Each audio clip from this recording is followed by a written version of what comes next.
I was like a lot of people that came away from that Florida State and LSU game with maybe just a little bit of an overreaction to it. In my case, not overreacting, oh, LSU's bad. I use the word that it almost looked like Florida State made LSU sort of submit in the second half of that game. To a degree, it's true. When you look back at it, there was a pretty small margin until Florida State really took over late in the fourth quarter. Of course, LSU had the first half lead, and you know, your close game all the way up through the third quarter, and then a turnover happens, and it just sort of turned the momentum completely over for the remainder of that fourth quarter. And Florida State deserves every bit of credit for being the much stronger, more physical team in the fourth quarter. With that said, there's two things I want to watch here in this video. One, the goal line stand at the beginning of the game. LSU goes right down the field. They're fixing to just make an emphatic statement and couldn't get any points down there on the goal line, and they had 6 tries at it. That was the statement in the game. Physically, really changed the early momentum, made an obvious early statement, but it sent a message, I feel like, to LSU's offensive staff, and it sort of changed their play calling for the rest of the ball game. And I want to show you that in this basic quick film study of that goal line stand at the beginning that was so important for Florida State. All right, here's the first couple of plays where you get stopped on the goal line, and these are, I think, options for the quarterback where he's going to read and either give inside or keep it and pull it himself. And what it looks like to me on this first one is they're reading the end man on the line of scrimmage here and not blocking him. They're on the tight end side, letting him read it. So he stays out, you give inside, but there's nowhere to go inside. You see what I mean?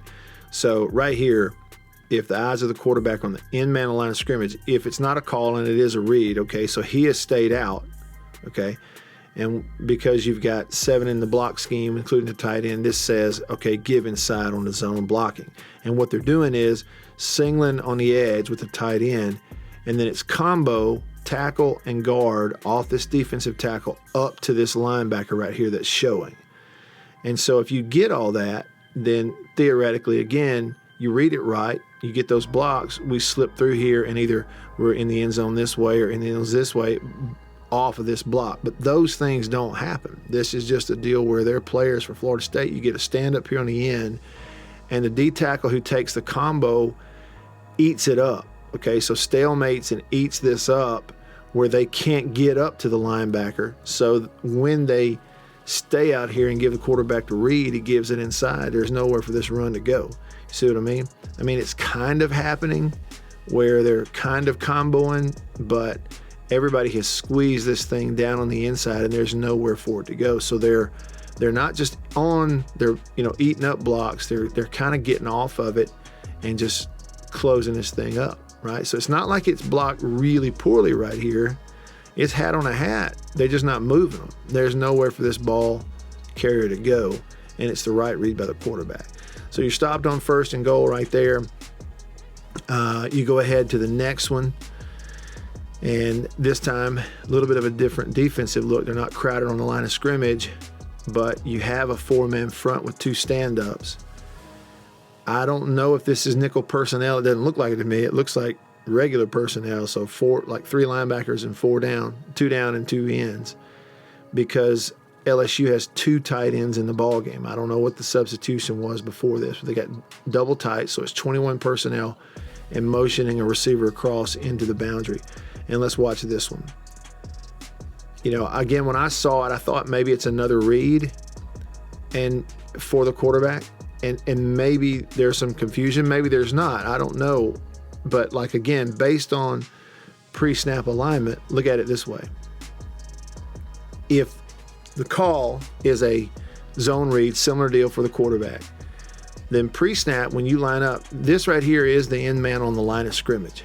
The quarterback is seeing it that way because he's off and he's off. And the tight end, if his job is to unblock the end man on the line of scrimmage and go up to the next level or inside, then he's probably seeing it that way too. But on the snap of the ball, watch what Florida State does.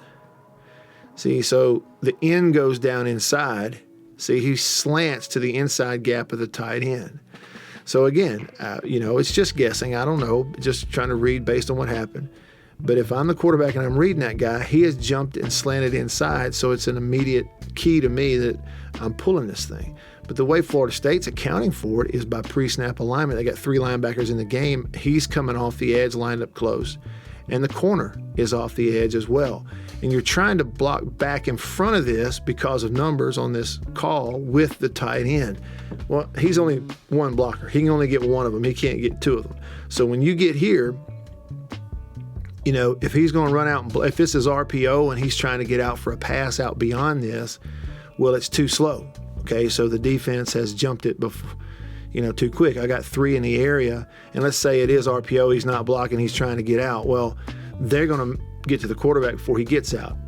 If his job is to get one of these guys and block on the edge, he's bypassing one who's going to affect the quarterback. And so I just think pre-snap and numbers based on the call, it's not an offensive line deal on these first 2. It's really a call deal and a numbers deal. There's nowhere to go with the ball.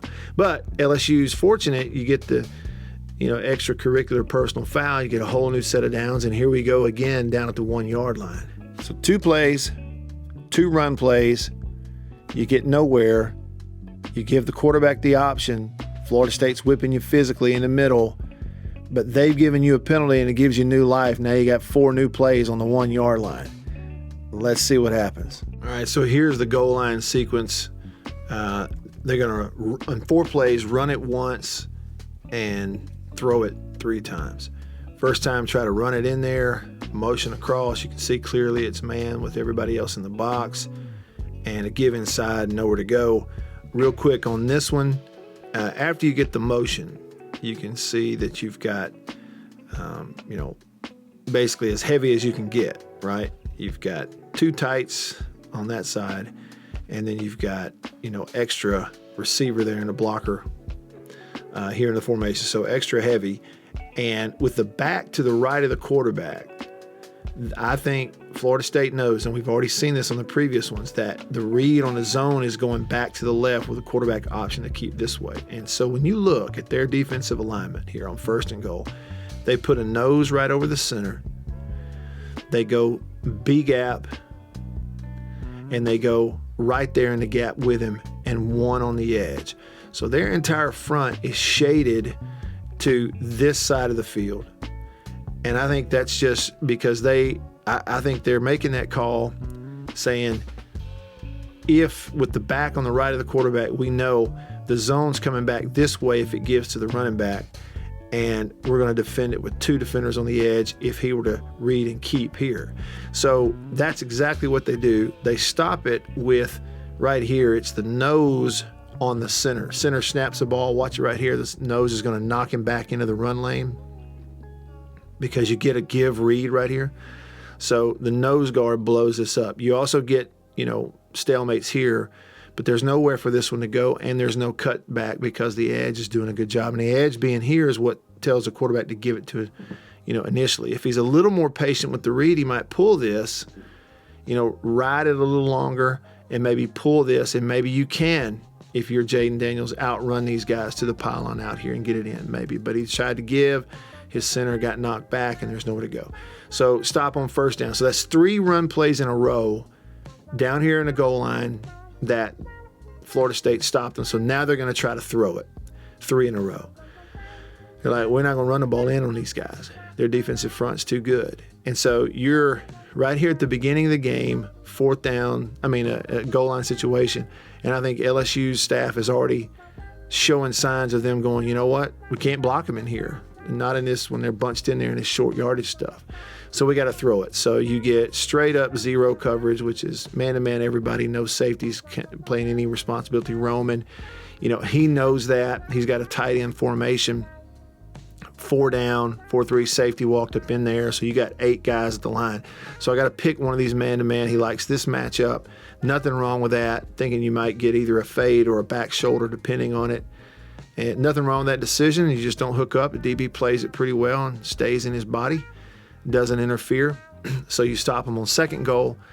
All right, and then we come back on 3rd and goal. Let's look at this one. You're going to throw it again now, and again, more of the same that you had on 2nd down. 0 coverage. This time 3 receiver side. You got one lineup off the edge. Sure, he could come, but he could also be man if you release on that side. Don't know, the linebacker could do it too, and tight end, to the left. So let's see what you get here. Again, zero coverage. They're only rushing 4, trying to keep you from running out of the backside with a free touchdown run. Goes to the back, and LSU's running a pick up here at the top. So if we look at the route, number 2 receiver, he's also wearing number 2, is out here, make it look like a route, but I'm trying to get in the way of this defender. I'm running my route through him. I'm not going to block him. That'd be the legal play. And then I'm going to stall, let this defender chase so that I can get picked off of it and come inside. To clean it up, it looks like here, and then underneath the pick this way into the end zone. Receiver on the inside is back of the end zone and along the back line. And sure enough, he overruns it and you give you opportunity for a back shoulder throw right there. Hindsight, they don't blitz. You don't have to hurry. It's only a 4-man rush, and you've got 7-man protect with the option for the back to get out. And if you wait right here and are just a little bit patient with your eyes, I think the pick is working for you, and you got a touchdown right here if you complete this. And he's getting his hand up, but if you complete that right here, you got a chance to drop it in the end zone. That said, this is not a terrible decision to go back here. You got 1-on-1. Your receiver has just pushed it a little deep so that when you get him the ball, he's not able to get his foot down. So, those two are not terrible decisions in this really small margins. 2 throws, and now you get yourself in a 4th down situation. And they're going to throw it again. Have made the decision, not going to punch it in, running the ball. We're going to throw it again. They go 2-by-2, 4 wides, and you get flushed out of there. Let's look at the route and the pressure. So it obviously, again, on 4th down is, straight up, zero coverage. They've put 4 down on the line of scrimmage. And, again, depending on personnel, maybe these are all linebackers, but we got 7 in the box right here, and you can only block 6. And I think he knows that. I've got a maximum of 6-man protection with the running back. If they bring all these guys in the box, they got 1 more than we can block. Snap it, and here what he sees is he's looking to his left, but I think he probably senses that they're coming. They're only bringing 6, but I think he probably senses it's going to break down pretty quick. Looks left, back to the right. And the fact is, if the pressure is not affecting you here, which it does, most guys it's going to, once they get in here on your feet, but he's reading left initially. I think if he had read to his right initially, for whatever reason, if he read to his right initially, he's going to have some confidence that he can throw either inside break here for a touchdown or turn around and hit him on his number and let him fall in the end zone for a touchdown. He has one of those. And again, it's easy for me to say that when we can stop the tape. And I can say, you got an opportunity here, you got an opportunity here. For him, he's flipped late to look. He's already got pressure. He's bailing out. And now they've stopped you on 4th down. And so that's how it happened. So that's a little bit of the story of the goal line stand. And I felt like it made a statement to the play callers at LSU, and it certainly changed the early momentum in the game.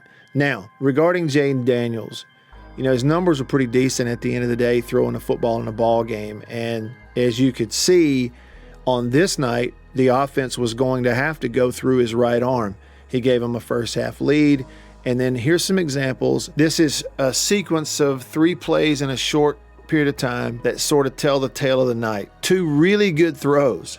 1 on 1st down, 1 on 3rd down. He's doing a lot of really good things. He is a good player. And then 1 mistake, and all it takes is a little mistake here, and that can overshadow all the good things you've done. Here's an example of that. All right, here's a sequence of plays. And the first one is he's getting a safety blitz. They're jumping in man, bringing a safety out of center field, and I think he does a really good job of this, stepping into it and throwing a really nice, strong out route, perfect completion. Really couldn't throw that any better for a 1st down. This is on 1st and 10. Situationally, again, 1st and 10, you're on into the field.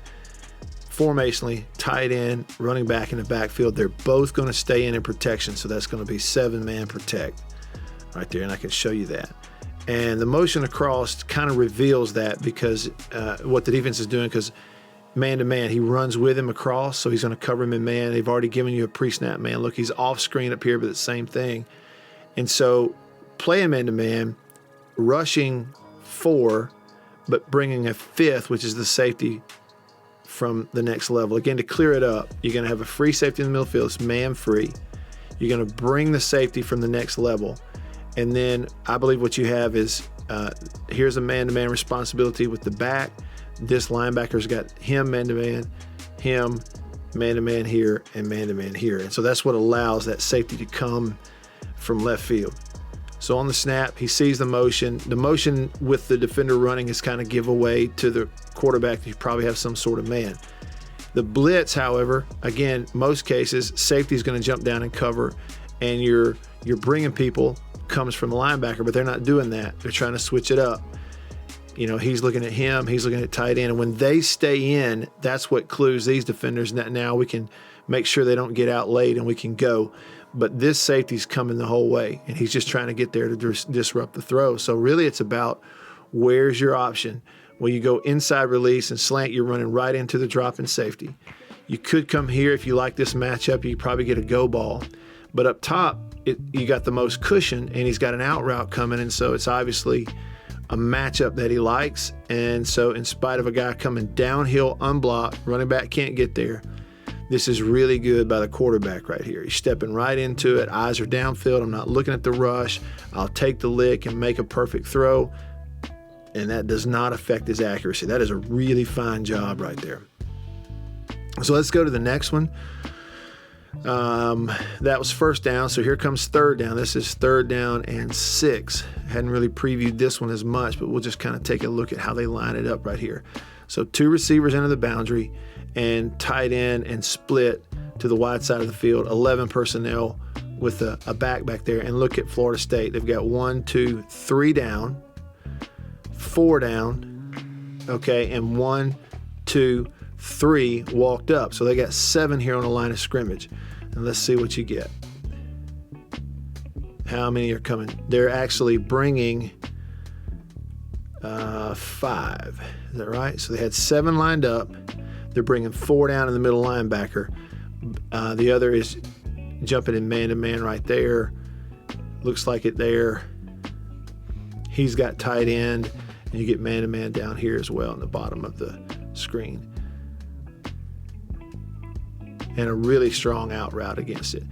So it's 1, understanding what your protection is right here. I believe it's 6-man protection against a 5-man rush. No, it's 5 on 5. Okay, so that's the other thing, is everybody's out. Tight end's automatically out. The back didn't check. It's all out. So he knows if they bring more than 5, the ball's got to come out, but they don't. So he's not freaking out, first of all, because they bring 1 linebacker. So that's clear vision by the QB and understanding what I'm getting. And the other thing is on 3rd and 6, he's picking the right matchup, and it's this one right here. Tight end, you're going to get a clear out because of the man on the outside. Step into it, and perfect. Don't stop him. If you hit him on the back shoulder, make him turn around, the defender's going to have a chance to hit him, keep him shy of the stick. But if you make a really accurate throw where he doesn't have to check up, outside shoulder, turn, make the first down, and then some, that's 2 really nice throws against the defense that's trying to get after you. And then you follow it up with, they were doing a coach interview when this happened, but they flip it to the 4th quarter, same drive, and then the guy falls down. You know, I'm not real sure, what the route was supposed to be.